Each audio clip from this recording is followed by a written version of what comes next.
The Tin Rose, an elemental steampunk story, written by Anne Renwick, narrated by Anais, Inara Chase. Chapter 1. The Dover Coast, June 1884. Would she come?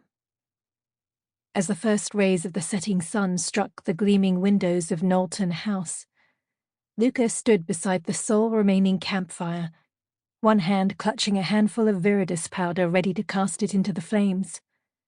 If all went as planned, his bride would soon abandon the only life she'd ever known, trading it all for a new one among the Roma. With him, at last he would feel whole. That is, if they'd not been discovered by her father, the Duke of Avesbury.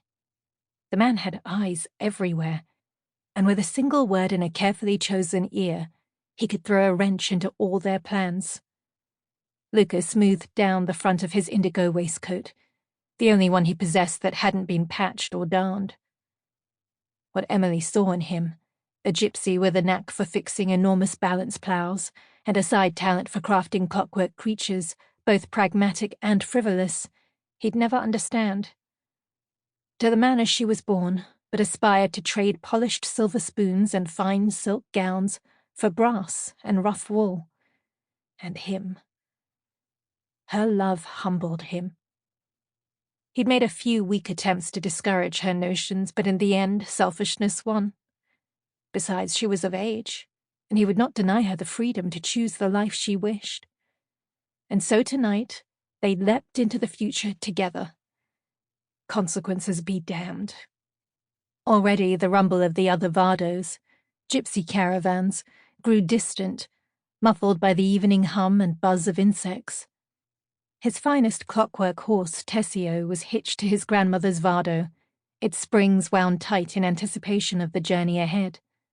Their exit from her family's country estate would be silent and swift and, ether willing, unnoticed. Tomorrow the Duke and Duchess would wake to find their daughter gone, deserting the very house party they hosted with the express intent of finding Emily a blue-blooded husband. A husband they no doubt hoped would put an end to her association with the old gypsy herbalist. And him. Would they touch a match to tinder and mount a furious pursuit of their daughter? Or would they silently ink her name from the family records? Not that it mattered. She would be his, and he would not surrender her without a fight. A dark silhouette appeared in a window of the great hall. Sample complete. Ready to continue?